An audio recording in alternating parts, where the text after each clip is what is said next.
Herzlich willkommen zu einem neuen Video auf meinem Kanal MJ Wilimir. Heute machen wir mal was ganz anderes als sonst. Ich nehme euch nämlich heute mal mit, wenn ich was ausprobiere. Ich bin nämlich auf der Suche nach ein paar Sammlerstücken und wir gehen heute mal gemeinsam ungewohnte Wege, um die zu bekommen. Und was das genau ist, das seht ihr gleich.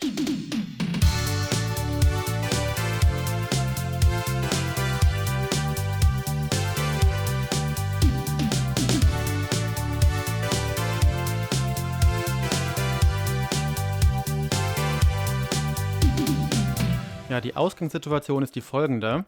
Ich habe euch ja schon mal vor längerer Zeit in einem Video gezeigt, dass ich diese 3D Blu-ray-Version von dem This Is It-Film so gerne sammle. Schaut euch am besten dieses Video an, wenn euch das interessiert. Ich sage jetzt nur noch kurz, was es damit auf sich hat. Für This Is It hat Michael mit seinem Team auch zu den Songs Thriller, Earth Song und Smooth Criminal 3D-Sequenzen gedreht. Die waren für die Shows gedacht und sind auf den kommerziellen Versionen von den Blu-rays nicht drauf, beziehungsweise gibt es keine kommerziellen 3D-Blu-rays. Wenn man aber einen bestimmten 3D-Blu-ray-Player gekauft hat, bekam man so ein Exemplar kostenlos dazu und die kann man entsprechend mit einem 3D-Blu-ray-Player und einem 3D-Fernseher dann auch in 3D genießen. Und das finde ich sehr cool, die gab es nicht im Handel, haben dementsprechend auch keinen Barcode, sondern die gab es eben nur als Promo-Artikel und zwar in verschiedenen Ländern. Und ich habe tatsächlich schon mal Hilfe von einem Sammler aus Australien bekommen, der mir dann die australische Version davon in Australien gekauft und dann zugeschickt hat. Aber es gibt ein paar Versionen, die ich tatsächlich noch nie auch nur irgendwie angeboten gesehen habe. Und dann habe ich gedacht, ich muss die jetzt eigentlich mal langsam kriegen. Es reicht, meine Geduld ist am Ende.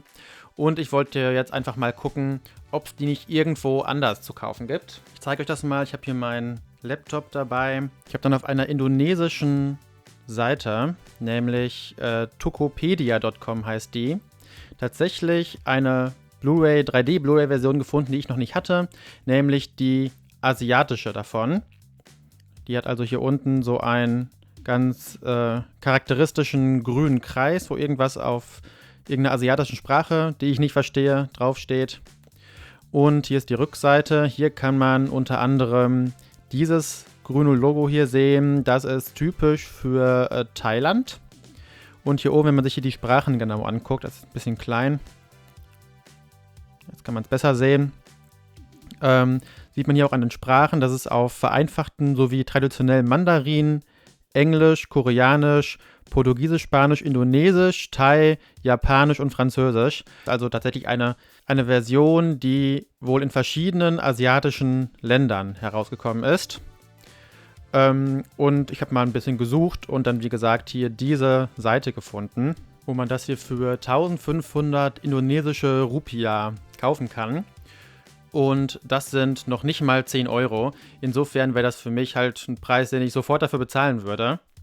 Allerdings verschicken diese Seiten eben nicht nach Deutschland. Also da kann man sich tatsächlich oft nur anmelden, sogar wenn man eine E-Mail-Adresse aus dem Land hat. Und dementsprechend ist es dann nicht möglich für mich, was zu kaufen, so dass die mir das nach Deutschland schicken. Das ist natürlich ärgerlich dann für mich, dass es das irgendwo so günstig gibt, aber ich nicht die Möglichkeit habe, das dort auch zu kaufen. Aber dann bin ich auf eine Idee gekommen. Nämlich gibt es ja so Unternehmen, die so Dienstleistungen vermitteln. Und ich habe da jetzt zum Beispiel mal bei Fiverr geguckt. Hier kann man suchen, und zwar die verschiedensten Sachen suchen, die man von jemand anderem erledigt haben möchte. Also zum Beispiel wird schon vorgeschlagen, irgendwie Logo-Design. Ich klicke einfach mal so aus Spaß drauf. Ja, dann seht ihr, hier sind halt Leute, die für irgendwie 29 Euro, 15 Euro oder sogar 10 Euro einem Logo erstellen, was man dann benutzen kann. Und da sind halt teilweise Sachen auch relativ teuer, gerade wenn das halt natürlich auch von Profis gemacht wird. Manchmal machen das halt aber auch irgendwie Leute, die sich nur ein bisschen was dazu verdienen wollen. Und ich suche jetzt hier einfach mal nach Indonesia und guck mal, ob es da ein Angebot gibt von Leuten, die einem aus Indonesien was kaufen. Und tatsächlich, das sind schon die ersten Sachen, die man hier sieht. Hier übersetzt jemand, aber hier zum Beispiel haben wir jemanden: I will help you buy online item from Indonesia Marketplace. Das heißt, hier nimmt irgendwie jemand 5 Euro dafür, dass der einem, ja, von einem indonesischen Online-Shop was kauft und dann in irgendein Land schickt. Das gucken wir mal, öffnen wir einmal einen neuen Tab. Ich gucke jetzt einfach nur mal, um zu vergleichen. Ich denke mal, günstiger als 5 Euro wird sowieso nicht werden. I will conduct market research. Nee, Marktforschung brauche ich jetzt nicht unbedingt. Oh, da gibt es ganz schön viele. Vielleicht gebe ich nochmal ein Indonesia Buy. Ja, die beiden hatten wir schon. Ah ja. Hier sind noch mehr Leute, die das gleiche anbieten. I will buy, order and send you stuff that you want from Indonesia. Ich denke mal, hier der hat zum Beispiel relativ viele Bewertungen schon. Also kann man davon ausgehen, dass der auch wirklich seriös ist. So. Dann wollen wir mal gucken, was die uns hier so anbieten. Genau, das hier ist der mit den vielen Bewertungen. 126 Bewertungen. So. Message me first. Message me first before you place an order. I will reply faster than you think. Das wäre ja schön. Und 4,81 Euro ist dann von $5 in Euro. Kostet es dann, wenn man sich etwas von ihm kaufen und schicken lassen möchte. Okay, lesen wir mal durch, was hier so die Bedingungen sind. Ja, genau, das möchte ich. Also ich möchte was von einem indonesischen Online-Shop haben und das sicher zu mir nach Hause schicken lassen. Dann habe ich die richtige Person gefunden. Das klingt ja gut. Okay, jetzt schon, das schon über 100 Mal gemacht. Das klingt sehr gut. Kann uns mit Schuhen und Gitarren helfen und kann auch zum Beispiel von Tokopedia kaufen. Das klingt tatsächlich gut. Ja, aber ich werde das jetzt mal machen. Ich werde den jetzt mal kontaktieren. Muss ich mich gleich erstmal einloggen. Und dann zeige ich euch wieder, wenn der geantwortet hat. So, ein Tag ist jetzt vergangen. Und tatsächlich hat er mir praktisch sofort geantwortet. Und es war auch ein total netter Kontakt. Ich erzähle jetzt nur, zeige das nicht, was wir uns hin und her geschrieben haben. Der hat dann auch tatsächlich relativ schnell, obwohl es zu dem Zeitpunkt in Indonesien schon relativ spät war, auch ausgerechnet, wie viel das Ganze insgesamt kosten würde. Allerdings haben mich diese Kosten ziemlich gekillt, ehrlich gesagt, also auf mehreren Ebenen. Das erste war, dass das Paket nach Deutschland, ich glaube, 180 Euro oder so kosten sollte. Das hat meine Erwartungen doch um einiges überstiegen und es waren tatsächlich nicht so viele Sachen, die das sein sollten. Also ich habe ja schon teilweise so größere Pakete aus Japan ausgepackt, hier in meinen Videos. Und da waren vergleichbar viele Sachen drin und da hat der Versand meistens irgendwie so 40 bis 50 Euro gekostet und nicht 180, obwohl da auch eine Tracking-Nummer bei war. Und ja, natürlich ist es in jedem Land unterschiedlich, aber damit hatte ich jetzt nicht gerechnet. Und das andere war, dass diese Servicegebühr von 5 Euro sich dann doch ziemlich seltsam berechnet hat. Was ich jetzt erwartet hätte, ist, wenn ich dem 5 Links schicke, und der von 5 verschiedenen Auktionen die Sachen kauft, dass ich dann auch 5-mal Servicegebühr bezahlen muss. Also, ne, wenn das $5 sind, dann irgendwie $25 für 5 Transaktionen. Allerdings hat er es ein bisschen anders berechnet. Nämlich, wenn in der Auktion mehrere Dinge gleichzeitig verkauft wurden, dann sollte ich eben auch 2-mal Servicegebühren bezahlen. Also ich habe zum Beispiel eine Auktion geschickt, da waren 2 Musikkassetten und da sollte ich 2-mal Gebühren bezahlen. Was ich tatsächlich schon seltsam fand, der Clou kommt aber noch. Beim History-Album sind ja zum Beispiel 2 Kassetten dabei.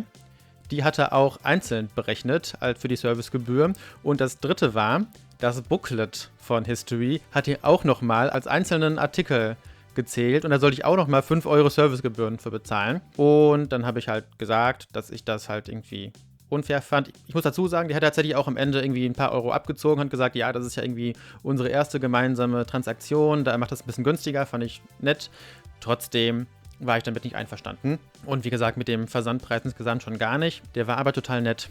Und ich habe ihm dann, also er hat gesagt, er wird mir auch entgegenkommen und so weiter. Ich habe gesagt, naja, also es liegt allein schon an den Versandkosten zu mir. Das habe ich gesagt, bezahle ich nicht. Habe ich ihn gebeten, ob er mir nicht irgendwie ein Beispiel geben könnte für, also eine Auswahl von den Dingen, die ich mir da ausgesucht hatte, die man für 50 Euro circa halt zu mir schicken könnte. Und das hat er dann auch gemacht, also heute Morgen, weil, wie gesagt, es war gestern schon so spät und das hat er dann heute Morgen gemacht. Er hat für mich sogar 2 Szenarien durchgespielt. Das erste war das, was ich dann auch genommen habe, ein bisschen günstiger und das zweite war dann noch ein bisschen teurer.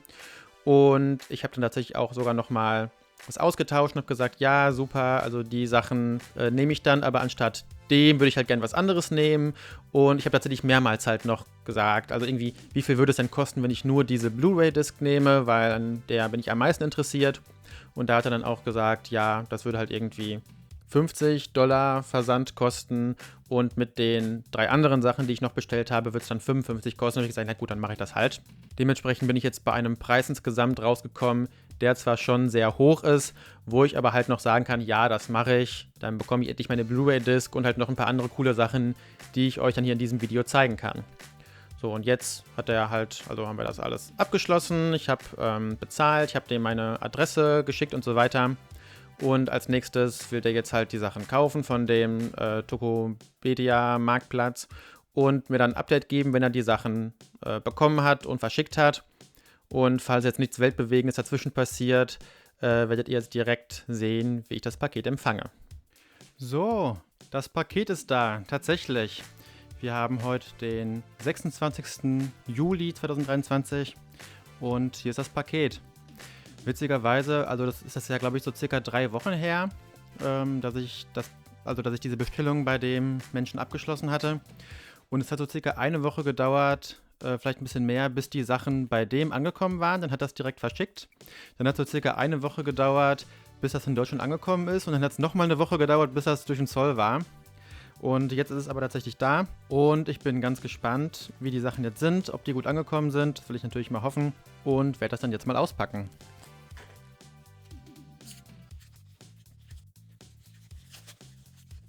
Okay, nochmal eingepackt. Okay, das sah jetzt so aus, als wäre da gar keine Pappe irgendwie drum. Aber tatsächlich ist es so, dass jetzt hier, wenn ich das hier aufmache, mir da so Pappe entgegenkommt. So, sind so 2 kleine Päckchen, die nochmal zusammengeklebt sind. So, und hier müsste dann, glaube ich, unsere Blu-ray drin sein. Oh, wo kann man das denn hier aufmachen? Ach, hier oben vielleicht. Ganz vorsichtig, weil die Größe nach zu urteilen muss direkt darunter die Blu-ray sein. Und das wäre jetzt ein bisschen ärgerlich, wenn ich die jetzt hier zerstören würde. Also gut eingepackt ist es. Da können wir auf jeden Fall schon mal gar keinen Vorwurf aussprechen. Auch gar nicht so einfach zu öffnen. Aha, ja, ich hatte recht. Hier ist die Blu-ray. Ist aber auch noch ein weiteres Mal in hier so Luftpolsterfolie eingepackt. Also da hat er wirklich sich große Mühe gegeben. Das war auch sein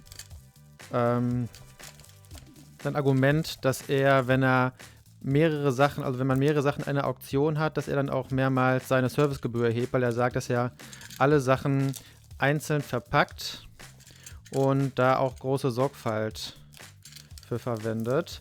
Und das glaube ich auf jeden Fall. Also zumindest bis jetzt ist es ja wirklich sehr, sehr schön verpackt. Und jetzt kann ich auch endlich die Blu-ray-Disc rausholen. Hey, und die ist ja sogar verschweißt. Das hatte ich gar nicht so unbedingt verstanden. Cool. Ha. Hätte ich jetzt nicht damit gerechnet, dass sie verschweißt ist. Und sie ist da. Ich habe sie. Also meine Idee, mit der ich hier in dieses Video reingegangen war, die ist voll aufgegangen. Und ich habe jetzt hier meine 3D Blu-ray Promo-Version von dem This Is It Film in dieser Version für den asiatischen Markt. Das ist super cool.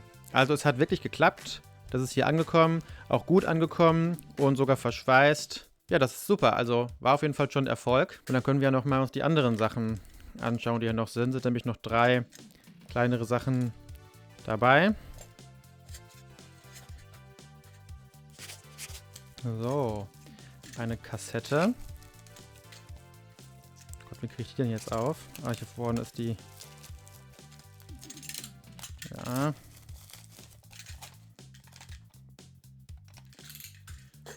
Da haben wir sie. Das ist eine Kassettensingle von Scream und Childhood. Und Indonesien ist ja dafür bekannt, dass es da immer Kassetten-Singles gab, keine CD-Singles, und die generell auch echt sehr lang Kassetten produziert haben. Und das hier ist dann also die Scream und Childhood-Version. Allerdings, das sehe ich jetzt gerade auf der Rückseite, das war nicht sichtbar auf den Auktionsbildern. Ist da was drauf gekritzelt. Das ist natürlich sehr ärgerlich. Hatte ich jetzt nicht mitgerechnet, aber das kann dir immer passieren, ne? Ich hatte mir die Bilder aus der Auktion angeguckt und hatte auch verschiedene von Scream und Childhood verglichen, weil ich die gerne haben wollte. Und auch auf der Kassette auch noch was drauf gekritzelt. Okay, das war da so nicht zu sehen. Bin ich jetzt ein bisschen enttäuscht vielleicht, aber na, ich gucke mal, ob ich das zumindest hier von der Kassette abkriege. Hier ist es ja nur so auf der Rückseite. Ja, hatte ich nicht mit gerechnet. Dafür ist die Blu-ray, die ich ja eigentlich haben wollte, noch verschweißt. Also irgendwie gleichte das immer aus.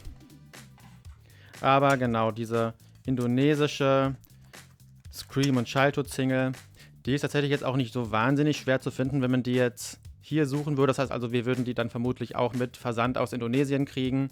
Aber jetzt nicht so wie die Blu-ray, die man überhaupt gar nicht findet, wo man dann auf so einen Trick hier mit Fiverr und so zurückgreifen müsste. So, dann sind hier aber noch 2 weitere Kassetten drin. Dann machen wir das auch nochmal vorsichtig auf hier. Wie die hier zuerst. Hier haben wir eine Invincible-Kassette, die ebenfalls aus Indonesien ist, beziehungsweise steht hier jetzt hinten gar nicht drauf, aber ich hatte das vorher abgeklärt. Das ist also die indonesische Version von Invincible auf Kassette. Und die Kassette ist tatsächlich noch eingeschweißt. Das hatte ich aber tatsächlich gesehen und deswegen auch gekauft. Finde ich also ganz schön. Die war ziemlich günstig und da habe ich dann gerne zugeschlagen. Ja, mehr kann ich dazu eigentlich gar nicht sagen. Ist eine nette Kassette, die ich dann gerne meiner Sammlung hinzufüge. So, und das letzte ist nochmal etwas, was auch exklusiv ist für Indonesien. Sowas wollte ich eigentlich auch nochmal ganz gerne noch kriegen. So. Das ist die Dangerous Tour Souvenir Box, die man eigentlich als CD-Box kennt, aber auf Kassette. Ich hole mal kurz die Box und zeige euch die nochmal, also diese CD-Box. Genau, es gibt nämlich diese CD-Box. Das ist eine Box, die im UK im Zuge der Dangerous Tour released wurde. Und hier sind eben von Michaels damaligen 4 Alben Off the Wall, Thriller, Bad und Dangerous jeweils so Picture-CDs dabei, wo aber nicht das ganze Album drauf ist, sondern ausgewählte Tracks. Also hier bei Dangerous ist zum Beispiel Dangerous, Remember the Time und Black or White drauf. Diese Box ist also die UK-Version davon. Und dann gibt es noch die japanische Version davon. Hier sind die Tracks leicht anders. Zum Beispiel ist hier bei der Dangerous CD Dangerous, Who Is It, Black or White und der Civilian Core Radio Mix von Black or White drauf. Und hier ist auch noch eine extra, also eine 5. CD, die dann nur den Song Come Together enthält. Und wenn man sich die mal anguckt, dann erkennt man dieses Artwork davon wieder, von der Kassette, die ich jetzt neu habe. Das ist also auch eine Zusammenstellung einzelner Songs von den Alben Off the Wall, Thriller, Bad und Dangerous.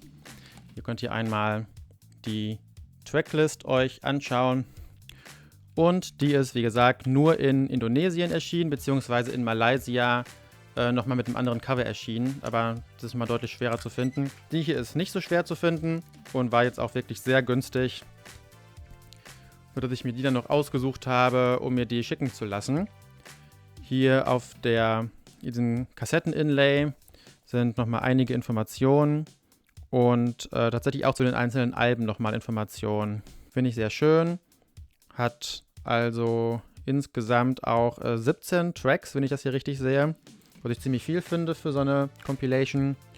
Und ja, der Zustand ist jetzt nicht atemberaubend gut, aber schon ziemlich gut. Und wie gesagt, die war ganz günstig und hatte ich noch nicht. Und ich freue mich sehr, dass ich die jetzt habe. Und war also eine echt gute Sache. Ich sehe gerade, dass hier auf der Kassette steht Sony Music Entertainment Japan.